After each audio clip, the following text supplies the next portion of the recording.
Chapitre 9. Duel à minuit. Harry avait toujours cru qu'il était impossible de rencontrer quelqu'un d'aussi détestable que Dudley, mais c'était avant de faire la connaissance de Drago Malfoy. Les Gryffondors pensaient n'avoir que le cours de potions en commun avec les Serpentards. Hélas, une note au tableau d'affichage les informa que le cours de vol sur balai serait également commun entre les deux maisons. On ne pouvait pas rêver mieux, marmonna Harry. Je n'attendais que ça, me ridiculiser devant Malfoy en essayant de manier un manche à balai. Les leçons de vol étaient celles qui l'attendaient avec le plus d'impatience. « Qui te dit que tu vas te ridiculiser ?» répondit Ron. « Je sais que Malfoy se vante toujours d'être un grand joueur de Quidditch, mais ça ne coûte rien de le dire. Il faudra voir sur le terrain. » Il est vrai que Malfoy parlait beaucoup de balais volants. Il racontait sans cesse des histoires dont il était le héros et qui se terminaient invariablement par une poursuite haletante à l'issue de laquelle il échappait de justesse à un hélicoptère piloté par des moldus. Il n'était d'ailleurs pas le seul à se vanter. À l'en croire, Seamus Finnegan avait également passé le plus clair de son enfance à faire des acrobaties aériennes en pleine campagne. Même Ron racontait à qui voulait l'entendre qu'il avait failli entrer en collision avec un téléplane alors qu'il pilotait le vieux balai de Charlie. Tous les élèves issus de familles sorciers parlaient sans cesse de Quidditch. Ron avait déjà eu une longue dispute avec Dean Thomas, qui partageait leur dortoir à propos du football. Ron ne voyait pas ce qu'on pouvait bien trouver d'intéressant à un jeu qui ne comportait qu'une seule balle et où il était interdit de voler. Un soir, Harry avait surpris Ron en train de tapoter une affiche de Dean représentant l'équipe de football de West Ham pour essayer en vain de faire bouger les joueurs. Neville, en revanche, n'était jamais monté sur un balai. Sa grand-mère s'y était toujours opposée. Harry songeait en un fort intérieur que c'était une sage décision, étant donné le nombre incroyable d'accidents que Neville avait déjà eu dans sa vie en restant les deux pieds sur terre. Quant à Hermione, elle redoutait autant que Neville la première leçon de vol, car c'était quelque chose qu'elle ne pouvait pas apprendre par cœur dans un livre, et pourtant, elle avait essayé. Le premier cours de ballet volant devait avoir lieu le jeudi. Au petit déjeuner, elle leur infligeait les stupides conseils en matière de vol qu'elle avait trouvés à la bibliothèque dans un livre intitulé « Le Quidditch à travers les âges ». Neville buvait les paroles, dans l'espoir d'apprendre quelque chose qui pourrait l'aider à tenir sur un balai, mais tous les autres furent ravis que l'arrivée du courrier interrompe la conférence d'Hermione. Harry n'avait pas reçu la moindre lettre depuis le petit mot de Hagrid, ce que Malfoy avait tout de suite remarqué. Le hibou grand-duc de celui-ci lui apportait sans cesse des colis de bonbons qu'il ouvrait avec jubilation à la table des Serpentards. Ce matin-là, une chouette effraie apporta à Neville un paquet que lui avait envoyé sa grand-mère. Il l'ouvrit fébrilement et montra à tout le monde une boule de verre de la taille d'une grosse bille qui semblait remplie d'une fumée blanche. « C'est un rappel-tout » expliqua-t-il. « Ça sert à se souvenir de ce qu'on a oublié de faire. Ma grand-mère me l'a envoyé parce qu'elle trouve que je suis étourdie. Regardez, il suffit de la tenir dans sa main, comme ça, si on a oublié quelque chose, elle devient rouge. » Neville fronça les sourcils. Dans sa main, la boule était devenue écarlate. Pendant qu'il essayait de se rappeler ce qu'il avait oublié, Drago Malfoy passa près de la table des Gryffondors et prit le rappel-tout des mains de Neville.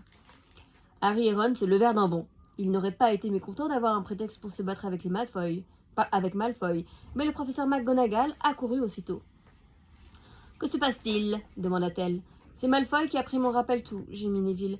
Malfoy fit une grimace et laissa tomber la boule de verre sur la table. « C'était simplement pour jeter un coup d'œil, dit-il, avant de s'éloigner en compagnie de Crabbe et Goyle. Crabbe et de Goyle. À 3h30, cet après-midi-là, les élèves, de Gryffondor sortirent dans le parc pour se rendre sur le lieu de leur première leçon de vol. Le ciel était clair et les vastes pelouses ondulaient sur une faible brise. Le terrain se trouvait du côté opposé de la forêt interdite, dont on voyait les arbres inquiétants se balancer au coin. Les Serpentards étaient déjà là, ainsi qu'une vingtaine de balais soigneusement alignés sur le sol. Harry avait entendu Fred et George se plaindre de la qualité des balais de l'école, qui se mettaient à vibrer quand on volait trop haut ou qui tiraient un peu trop à gauche. Madame Bibine, le professeur de vol, arriva bientôt. Elle avait les cheveux courts et gris et les yeux jaunes comme ceux d'un faucon. « Alors, qu'est-ce que vous attendez » abrouilla-t-elle. « Mettez-vous chacun devant un balai. Allez, dépêchez-vous » Harry jeta un coup d'œil à son balai. Il était vieux et pas en très bon état. Tendez la main droite au-dessus du balai, ordonna Madame Bibine, et dites « Debout !» Debout. Debout ! Crièrent les élèves à l'unisson. Harry Potter a fait un premier. Le balai de Harry lui sauta aussitôt dans la main, mais ce fut un des rares à le faire. Celui d'Hermione Granger fit simplement un tour sur lui-même, et celui de Neville ne bougea pas. Les balais étaient peut-être comme les chevaux, songea Harry. Quand on avait peur, il le sentait, et le tremblement dans la voix de Neville indiquait clairement qu'il aurait préféré garder les 2 pieds sur terre. Madame Bibine leur montra ensuite comment enfourcher le manche sans glisser. Elle passa devant chacun pour corriger la position, et Harry et Ron furent enchantés de l'entendre dire à Malfoy qu'il tenait très mal son balai. « Et maintenant, dit le professeur, à mon coup de sifflet, vous donnez un coup de pied par terre et vous vous lancez. Frappez fort. Vous tiendrez vos balais bien droits, vous vous élèverez d'1 ou 2 mètres et vous reviendrez immédiatement au sol en vous penchant légèrement en avant. Attention au coup de sifflet. 3, 2... » Mais Neville était si nerveux qu'il avait eu si peur de ne pas réussir à décoller qu'il se lança avant que Madame Bibine ait eu le temps de porter le sifflet à ses lèvres. « Redescends, mon garçon !» ordonna-t-elle. Mais Neville s'éleva dans les airs comme un bouchon de champagne. Il était déjà à 3 mètres. Il monta jusqu'à 6 mètres. Harry vit son visage se décomposer tandis qu'il le regardait. Le sol s'éloignait. Il eut un haut le cœur, glissa du balai et bam! Il y eut un bruit sourd, puis un horrible craquement et Neville se retrouva face contre terre, le nez dans le gazon. Son balai continua de s'élever de plus en plus haut, puis dériva lentement vers la forêt interdite avant de disparaître à l'horizon. Madame Bibine était penchée sur Neville, le teint aussi pâle que lui. « Poignet cassé, murmura-t-elle. Allez, viens mon garçon, lève-toi, ce n'est pas grave. » Elle se tourna alors vers les autres élèves. « Personne ne bouge pendant que j'emmène ce garçon à l'infirmerie, dit-elle. Et vous laissez les balais par terre. Sinon, je vous garantis que vous ne resterez pas longtemps à Poudlard, avant même de prononcer le mot Quidditch. » Neville, le visage ruisselant de larmes, la main crispée sur son poignet, clopina à côté de Madame Bibine qui le tenait par l'épaule. Dès qu'ils se furent suffisamment éloignés, Malfoy éclata de rire. Tu vas pas finir le paquet, amour, faut s'arrêter. Dieu. Oui, tu peux. Vous avez vu sa tête à ce mollasson, s'exclama-t-il. Les Serpentards éclatèrent de rire à leur tour. Tais-toi, Malfoy, lança sèchement Parvati Patil. Tu prends la défense de long du bas, Parvati, s'exclama Pansy Parkinson, une fille de Serpentard au visage dur. Je ne savais pas que tu aimais les gros pleurnichards. Regardez, s'écria Malfoy. Il se précipita soudain à l'endroit où Neville était tombé et ramassa quelque chose dans l'herbe. C'est ce truc idiot que sa grand-mère lui a envoyé, dit-il, en montrant le rappel-tout qui étincelait dans sa main. Donne-moi ça, Malfoy, lança Harry d'une voix très calme. Tout le monde cessa de parler pour regarder la suite des événements. Malfoy eut un sourire mauvais. Je vais le laisser quelque part pour que ce pauvre Neville puisse le retrouver. Au sommet d'un arbre, par exemple. Donne ça, s'écria Harry.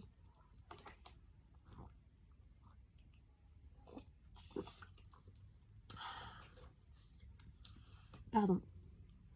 Mais Malfoy avait déjà enfourché son balai et décolla aussitôt. Il n'avait pas menti en disant qu'il savait voler. « Si tu y tiens tellement, viens le chercher, Potter !» cria-t-il, en volant autour de la cime d'un chêne. Harry empoigna son balai. « Non !» cria Hermione Granger. « Madame Bibine nous a dit de ne pas bouger. Tu vas nous attirer les ennuis. » Mais Harry ne fit pas attention à elle. Il enfourcha le balai, donna un grand coup de pied par terre et s'éleva à toute vitesse. L'air lui sifflait aux oreilles et sa robe de sorcier flottait derrière lui. Il ressentit une joie intense en découvrant soudain qu'il savait faire voler un balai sans avoir eu besoin d'apprendre. C'était quelque chose qui lui paraissait très naturel, très facile et qui lui donnait une sensation merveilleuse. Lorsqu'il tira sur le manche pour monter encore un peu plus haut, il entendit s'élever de la pelouse des hurlements de filles qui le suivaient des yeux et une exclamation admirative de Ron. Harry prit alors un virage serré pour faire face à Malfoy, qui paraissait stupéfait. « Donne-moi ça !» s'écria Harry, « ou je te fais tomber de ton balai !»« Vraiment ?» répliqua Malfoy, qui essayait d'avoir l'air méprisant, mais semblait plutôt inquiet. D'instinct, Harry savait parfaitement ce qu'il allait faire. Il se pencha en avant, serra les mains sur le manche de son balai et fonça sur Malfoy comme un javelot. Malfoy parvint de justesse à éviter Harry, qui prit un virage en épingle à cheveux et fondit à nouveau sur son adversaire. En bas, des élèves applaudirent. « Alors, Malfoy ?» « Crabbe et Goyle ne sont plus là pour te sauver la mise, lança Harry. Il sembla que Malfoy avait eu la même pensée. « Attrape, si tu en es capable !» cria-t-il, et il lança la boule de verre le plus haut possible avant de se précipiter au sol. Comme dans un film au ralenti, Harry vit la boule s'élever dans les airs, puis amorcer sa chute. Il se pencha aussitôt en avant, abaissa le manche à balai et poursuivit la boule en fonçant vers le sol. Des cris se mêlaient au sifflement du vent dans ses oreilles, tandis qu'il fendait l'air à une vitesse vertigineuse. Soudain, il tendit la main et réussit à attraper la boule à une 50aine de centimètres du sol, juste à temps pour pouvoir redresser le manche de son balai et atterrir en douceur sur la pelouse, en tenant le rappel-tout au creux de son poing. « Harry Potter !» Cette fois, ce fut son cœur qui semblait plonger dans sa poitrine à la même vitesse que le balai. Le professeur McGonagall courait vers lui. Harry se releva, les jambes tremblantes. « Jamais depuis que je suis à Poudlard. » Ah non, pardon, c'est elle qui parle. « Jamais depuis que je suis à Poudlard. » Elle était dans un tel état de choc qu'elle n'arrivait presque plus à parler et ses lunettes lançaient des éclairs furieux. « Comment avez-vous pu oser ? Vous auriez pu vous rompre le cou. » « Ce n'est pas sa faute, professeur, intervint Ron. C'est Malfoy qui... »« Taisez-vous, Weasley. Venez avec moi, Potter. » Harry aperçut Malfoy, Crabbe et Goyle qui arboraient un air triomphant en le regardant partir sur les talons du professeur McGonagall. Harry savait qu'il allait être renvoyé. Il aurait voulu dire quelque chose pour se défendre, mais il avait l'impression que sa voix refusait de lui obéir. Le professeur McGonagall avança à grands pas sans même le regarder, et il lui fallait courir pour la suivre. C'était trop tard. Il n'avait pas tenu 2 semaines. Dans 10 minutes, il devrait faire sa valise. Que diraient les Dursley quand ils le verraient sur le pas de la porte? Il monta les marches de pierre, puis l'escalier de marbre. Le professeur McGonagall ne disait toujours rien. Elle ouvrait les portes à la volée et arpentait les couloirs. Harry sur ses talons. Peut-être l'emmenait-elle dans le bureau de Dumbledore. Il pensa à Hagrid qui s'était fait renvoyer, mais qui avait pu rester à Poudlard comme garde-chasse. Peut-être pourrait-il devenir son assistant. Il sentit son estomac se nouer à l'idée de voir Ron et les autres devenir sorciers, tandis qu'il serait condamné à suivre Hagrid en portant son sac. Ça veut dire que Harry Potter il est viré de Poudlard. Bon, en tout cas, là, c'est ce qui va se passer. Là, il y a McGonagall qui est pas contente, qui a pas l'air contente en tout cas, et qui convoque Harry Potter. Donc là, il se pose toutes ces questions dans sa tête. Il se fait accuser. Bah, il n'avait pas le droit de monter sur le balai. Mais écoute la suite. Le professeur s'arrêta soudain devant une salle de classe. Elle ouvrit la porte et jeta un coup d'œil par l'entrebâillement. « Excusez-moi, dit-elle au professeur qui donnait les cours dans la salle. C'était Flitwick, le professeur d'enchantement. Puis-je vous emprunter du bois quelques instants ?» Du bois ?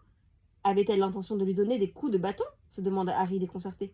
Mais Dubois était en fait un élève de 5e année, un garçon solide qui avait l'air très étonné d'être ainsi arraché à son cours. « Venez avec moi tous les deux, dit le professeur McGonagall. Ils la suivirent le long d'un couloir. Dubois lançait à Harry des regards surpris. « Entrez là, ordonna le professeur.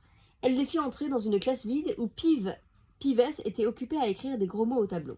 « Dehors, Pives !» aboya-t-elle. Pives lança la craie dans une corbeille et fila dans le couloir en poussant des jurons. Le professeur McGonagall claqua la porte derrière lui et se planta devant les 2 garçons. « Potter, je vous présente Olivier Dubois. Dubois, je vous ai trouvé un attrapeur. » L'expression de Dubois passa de la surprise au ravissement. « Vous parlez sérieusement, professeur ?»« Très sérieusement, répliqua sèchement le professeur McGonagall. Ce garçon a un don, je n'ai jamais rien vu de semblable. C'était la première fois que vous montiez sur un balai, Potter. » Harry approuva d'un signe de tête. Il n'avait pas la moindre idée de ce qui s'est passé, mais apparemment, on n'avait pas l'intention de l'exclure. Il fut soulagé.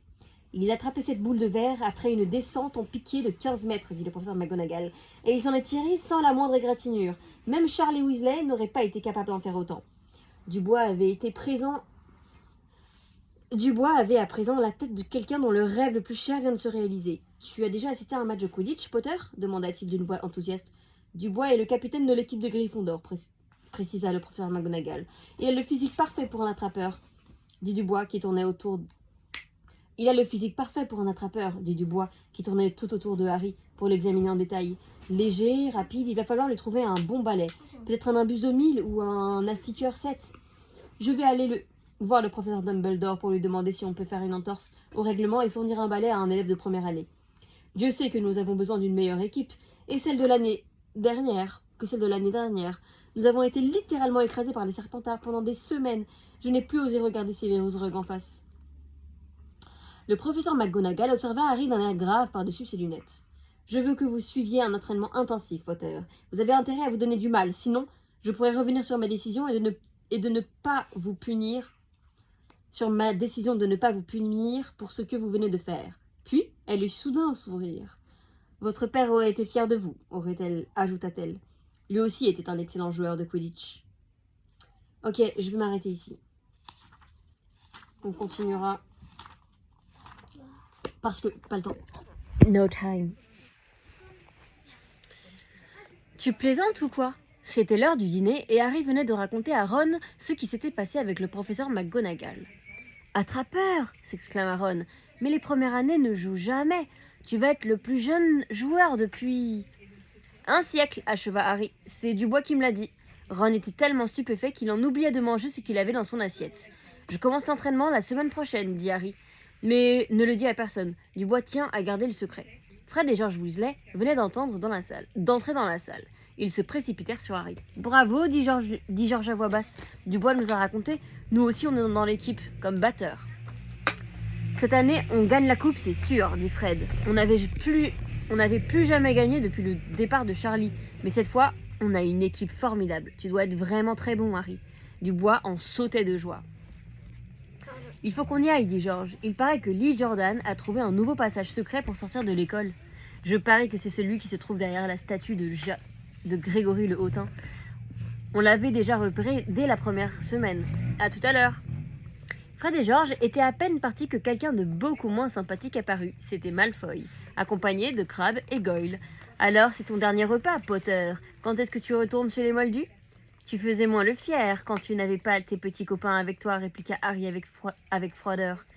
Le qualificateur de petit ne convenait guère à Crabbe et Goyle.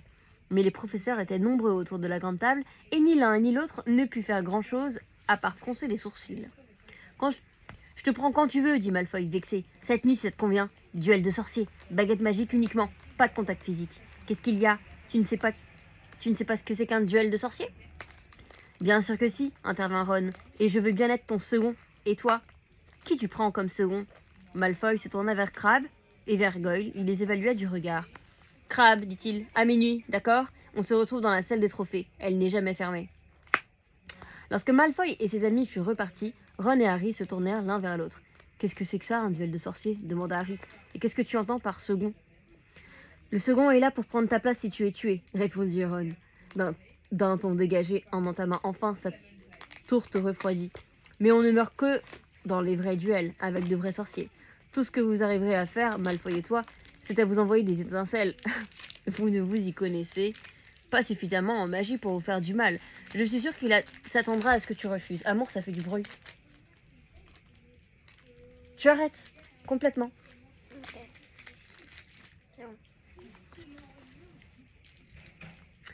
Et si rien ne se passe, quand j'agiterai ma baguette, jette-la par terre et donne un coup de poing sur le nez de Malfoy, suggéra Ron.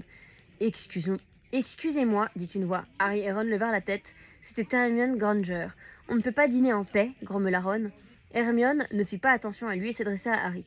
J'ai entendu ce que vous disiez avec Malfoy. Il n'est pas question que vous vous promeniez la nuit dans le château. Vous avez pensé au point que vous feriez perdre Gryffondor si jamais vous êtes pris, et vous serez forcément pris. C'est vraiment très égoïste de votre part. Et ça ne te regarde pas vraiment, ajouta Harry. Au revoir, bonne soirée, dit Ron. La nuit promettait de ne pas être de tout repos, pensa Harry, tandis qu'ils attendaient, allongés sur le lit, l'heure d'aller au rendez-vous. Tu fais du bruit. Ok. Non, arrête complètement.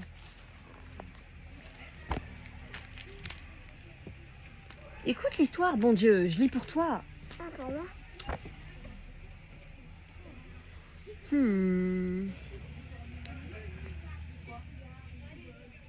Ron avait passé la soirée à lui donner des conseils. S'il essaie de te jeter un sort, arrange-toi pour esquiver. Je ne me souviens plus de ce qu'il faut faire pour les neutraliser.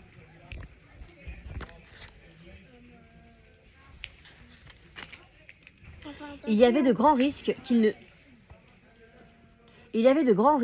se fasse prendre par Rusard ou Mystaigne, et Harry pensa qu'il tentait un peu trop la chance. Mais il avait enfin l'occasion de battre Malfoy une bonne fois pour toutes, et il ne fallait pas la laisser échapper. 11h30, murmura Ron, il est temps d'y aller. Ils enfilèrent leur robe de chambre, prirent leur baguette magique et descendirent l'escalier en colimaçon qui menait à la salle commune. Quelques braises rougeoyaient encore, dans l'âtre, et les fauteuils avaient l'air de créatures informes. Tapis dans la pénombre, ils avaient presque atteint le trou qui permettait de sortir de la pièce lorsqu'une voix s'éleva derrière eux. « Je n'arrive pas à croire que tu puisses faire une chose pareille, Harry. » La lueur d'une lampe tremblota dans l'obscurité et Hermione Granger apparut, vêtue d'une robe de chambre rose, les sourcils froncés. « Retourne te coucher, toi, lança Ron avec fureur. »« J'ai failli tout raconter à ton frère, répliqua Hermione. Percy est préfet, il pourrait empêcher ça. »« Oh, ça suffit !» Harry n'avait jamais vu quelqu'un montrer une telle obstination à se mêler des affaires d'autrui. « Viens, dit-il à Ron. » Il fit pivoter le portrait de la grosse dame et passa par le trou, mais Hermione n'était pas décidée à abandonner la partie aussi facilement, et elle franchit le trou à la suite de Ron en émettant des sifflements d'oie furieuse. « Vous en fichez de Gryffondor, vous ne pensez qu'à vous-même. Je ne peux pas que ce soit Serpentard qui gagne la coupe et que vous vous fassiez perdre tous les points que j'ai gagnés avec McGonagall. Va-t'en. Très bien, mais je vous aurais prévenu. Demain, quand vous serez dans le train parce qu'on vous aura renvoyé, vous vous souviendrez de ce que je vous ai dit. Vous êtes vraiment des... » Mais ils ne surent pas ce qu'ils étaient, car, en voulant faire à nouveau pivoter le portrait de la grosse dame pour retourner dans le dortoir, Hermione s'aperçut que la toile était vide.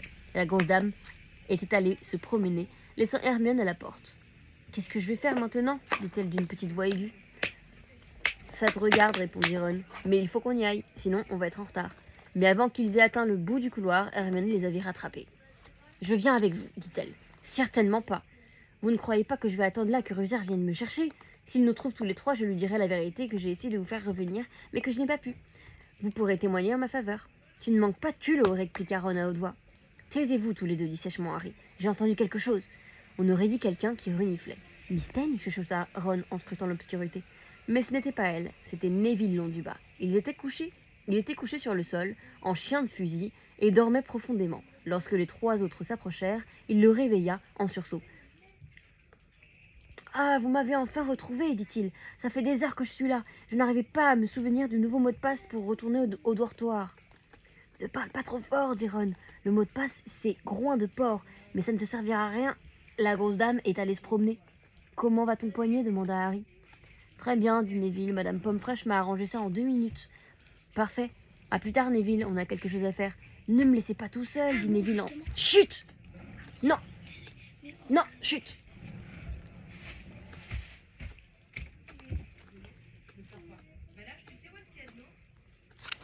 Dada, va ramener ça là-bas. En silence. Parfait, à plus tard, Neville. On a quelque chose à faire. Ne me laissez pas là tout seul, dit Neville en se relevant. Le baron sanglant était déjà passé 2 fois. Ron regarda sa montre et jeta un coup d'œil furieux à Hermione et à Neville.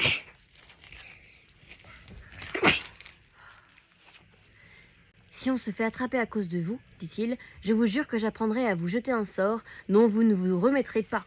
Hermione s'apprêtait à répondre, mais Harry lui fit signe de se taire et se remit en chemin. Ils parcoururent les couloirs zébrés de rayons de lune que projetait l'ombre des croisées sur le sol. À chaque tournant, Harry s'attendait à se retrouver nez à nez avec Rusard ou Miss Teigne, mais ils eurent de la chance et parvinrent à monter sans encombre au 3e étage où se trouvait la salle des trophées. Malfoy et Crabbe n'étaient pas encore arrivés. Derrière les vitrines de cristal, les coupes, les écus, les plateaux des statuettes d'or et d'argent étincelaient dans la pénombre à la lueur du clair de lune. Harry sortit sa baguette magique, au cas où Malfoy se serait caché quelque part pour l'attraper par surprise. Ils attendirent quelques minutes, mais rien ne se produisit. « Il est en retard, peut-être qu'il s'est dégonflé, » murmura Ron. Au même instant, un bruit dans la pièce voisine les fit sursauter. Harry brandit sa baguette, et ils entendirent une voix, mais ce n'était pas celle de Malfoy. « Cherche, ma belle, cherche bien. Ils doivent se cacher dans le coin. » C'était Rusard qui parlait à Miss Teigne. Frappé d'horreur, Harry fit des signes désespérés aux 3 autres pour qu'ils s'enfuient le plus vite possible. Ils filèrent en silence jusqu'à la porte opposée et parvinrent tout juste à la franchir avant que Rusard entre dans la salle des trophées. « Il y a quelqu'un qui doit se cacher quelque part, marmonna-t-il derrière eux. Suivi des 3 autres, Harry s'engagea dans une longue galerie où s'alignaient les armures. Ils entendaient Rusard qui se rapprochait et Neville poussa brusquement un cri apeuré. Il se mit à courir, trébucha, essaya de se rattraper en saisissant Ron par la taille et tous les deux tombèrent en renversant une armure. Le vacarme qui s'ensuivit aurait suffi à réveiller tout le château. « On file !» cria Harry, et ils se mirent à courir sans se donner le temps de se retourner. Parvenus à l'extrémité de la galerie aux armures, ils prirent un virage serré et foncèrent à toutes jambes à travers un dédale de couloirs. Harry avait pris la tête du groupe, sans avoir la moindre idée de l'endroit où il se trouvait, ni de la direction qu'il suivait. Ils passèrent derrière une tapisserie qui s'engouffrait dans un passage secret qu'ils parcoururent sans ralentir l'allure. Ils se retrouvèrent alors près de la salle où avaient lieu les cours d'enchantement et qui était située à des kilomètres de la salle des trophées. « Je crois bien qu'on l'a semé, dit Harry, hors d'haleine, s'appuyant contre un mur froid et s'essuyant le front. Neville, plié en deux par un point de côté, essayait de retrouver sa respiration en émettant toutes sortes de bruits bizarres. « Je vous avais prévenu !» dit Hermione le souffle court, la main sur sa poitrine endolorie. « Il faut retourner à la tour Gryffondor, dit Ron, et on a intérêt à se dépêcher. Malfoy t'a tendu un piège, dit Hermione à Harry. J'espère que tu t'en rends compte. Il n'avait pas la moindre intention d'aller au rendez-vous, mais il a dû dire à Rusard que quelqu'un allait s'apprêter à entrer dans la salle des trophées. Harry pensa qu'elle avait sans doute raison, mais il n'allait certainement pas le reconnaître. « Allons-y, dit-il. Ce n'était pas si simple. Cependant, il avait à peine fait 10 mètres qu'ils virent quelque chose jaillir dans une salle de classe, juste devant leur nez. C'était Pivès, l'esprit frappeur. En les voyant, il poussa une exclamation ravie. « Tais-toi, Pivès, à cause de toi, on va se faire renvoyer. »« Alors, les petits nouveaux, on se promène dans les couloirs à minuit ?» demanda-t-il d'une voix aiguë. « Ne nous dénonce pas, s'il te plaît, supplia Harry. »« Je devrais le dire à Rusard, » déclara-t-il d'une voix vertueuse. Pour votre propre bien, ajouta-t-il les yeux brillants de malice. « Fiche le camp, laisse-nous passer, lança Ron en faisant un geste pour écarter Pivès. C'était une grave erreur. « Élève hors du dortoir !» hurla aussitôt Pivès le fantôme. « Élève hors du dortoir dans le couloir des enchantements !» Il est en train de le dénoncer, il cria à haute voix dans tout le château. Ils se baissèrent pour passer sous l'esprit frappeur et coururent à toutes jambes jusqu'au couloir où ils tombèrent sur une porte verrouillée. C'est bien accusé. Bah non, c'est horrible ce qu'il a fait. On est fichus, gémit Ron, tandis qu'il essayait vainement d'ouvrir la porte. C'est la fin pour nous. Ils entendaient les bruits de pas de Rusard qui couraient le plus vite qu'ils pouvaient dans la direction d'où provenaient les cris de Pivès. « Pousse-toi !» grogna Hermione. Elle prit la baguette magique de Harry, tapota la serrure et murmura « Allô, Mora !» Il eut alors un déclic et la porte pivota sur ses gonds. Ils se précipitèrent dans l'ouverture, refermèrent aussitôt derrière eux et collèrent l'oreille contre le panneau pour écouter ce qui se passait. « Où sont-ils allés, Pivès ?» demanda Rusard. « Vite, dis-moi !»« On dit où sont-ils allés, s'il te plaît, quand on est poli. »« Ça suffit, Pivès, ce n'est pas le moment de faire l'idiot. Par où sont-ils partis ?»« Je dirai quelque chose quand on me dira, s'il te plaît, » chantonna Pivès sur le ton le plus exaspérant. « Bon, d'accord, s'il te plaît. Quelque chose. Ha ha ha, je vous avais prévenu. Je dirai quelque chose quand on me dira, s'il te plaît. Ha ha ha. » En gros, il fait des blagues. Harry et les trois autres entendirent un bruit semblable à une rafale de vent. C'était Pivès qui prenait la fuite, tandis que Rusard lançait des jurons furieux. « Il pense que la porte est verrouillée, » chuchota Harry. « Je crois qu'on va s'en tirer. Qu'est-ce qu'il y a ?» dit-il à Neville, qui le tirait par la manche depuis un bon moment. Comme Neville insistait, Harry se retourna. Pendant un instant, il se demanda s'il ne faisait pas un cauchemar. Avec tout ce qu'il venait de se passer, c'en était trop. Car il ne se trouvait pas dans une salle comme il l'avait cru tout d'abord, mais dans un couloir, plus précisément dans le couloir interdit du 3e étage, et à présent, il comprenait pourquoi l'endroit était interdit. Devant leurs yeux, un chien monstrueux remplissait tout l'espace entre le sol et le plafond. L'animal avait 3 têtes. 3 paires d'yeux étincelant d'une lueur démente, 3 museaux qui les flairaient en frémissant avec avidité, et 3 gueules bavantes hérissées d'énormes crocs jaunâtres d'où pendaient des filets de salive épais comme des cordes. Le chien se tenait immobile, ses 6 yeux fixés sur eux. S'il ne les avait pas encore dévorés, c'était sans doute parce qu'il l'avait pris par surprise, pensa Harry, mais à en juger par ses grognements qui roulaient comme le tonnerre, il n'allait pas tarder à leur bondir dessus. Harry chercha à tâtons la poignée de la porte. Entre Rusard et la mort, il choisirait Rusard. Ils sortirent à reculons, claquèrent la porte derrière eux et se mirent à courir le long du couloir avec une telle vitesse qu'ils avaient presque l'impression de voler. Rusard avait dû les chercher ailleurs car ils ne l'aperçurent nulle part. Mais peu leur importait, ils n'avaient plus il n'avait plus qu'une idée en tête, mettre le maximum de distance entre le monstre et eux. Non, amour, calme-toi. Ils ne s'arrêtèrent de courir que lorsqu'ils furent revenus devant le portrait de la grosse dame au 7e étage. « Où êtes-vous donc allés ?» demanda le portrait en voyant leur robe de chambre qui pendait sur leurs Rose. épaules et leur visage écarlate luisant de sueur. « Aucune importance, répliqua Harry, pantelant. « Groin de porc, vite !» Le tableau pivota aussitôt. Ils s'engouffrèrent dans la salle commune et se laissèrent tomber dans les fauteuils, tremblant de tous leurs membres. Ils restèrent un long moment silencieux. Neville avait l'air d'avoir perdu à tout jamais l'usage de la parole. « Mais qu'est-ce qu'il leur prend de garder un truc pareil dans une école ?» dit enfin Ron. « S'il y a un chien au monde qui a besoin d'exercice, c'est bien celui-là. » Hermione avait trouvé à la fois son souffle et son mauvais caractère. Son souffle et son mauvais caractère. Ah non, Hermione avait retrouvé à la fois son souffle et son mauvais caractère. Ça vous arrive de vous servir de vos yeux, lança-t-elle. Vous n'avez pas vu sur quoi il était ? Il était par terre, non, répondit Harry. Je n'ai pas regardé ses pattes, j'avais suffisamment à voir avec ses têtes. Non, il n'était pas par terre, il était sur une trappe. On l'a mis là pour regarder quelque chose, c'est évident. Elle se leva et les fixa d'un regard flamboyant. J'espère que vous êtes content de vous. On aurait pu se faire tuer ou pire, être renvoyé. Et maintenant, si ça ne vous dérange pas, je vais me coucher. Ron la regarda partir, bouche bée. Non, ça ne nous dérange pas, dit-il. On dirait vraiment que c'est nous qui l'avons obligé à venir. Harry, lui, remonta dans le couloir en pensant à ce qu'avait dit Hermione. Le chien était là pour regarder quelque chose. Qu'avait dit Hagrid déjà ? Que Gringotts était le meilleur endroit pour cacher un objet ? En dehors de Poudlard, peut-être. Apparemment, Harry avait découvert où se trouvait désormais le petit paquet enveloppé de Puppycraft que Hagrid était allé chercher dans la chambre forte numéro 713. Je sais pourquoi il veut pas le combat.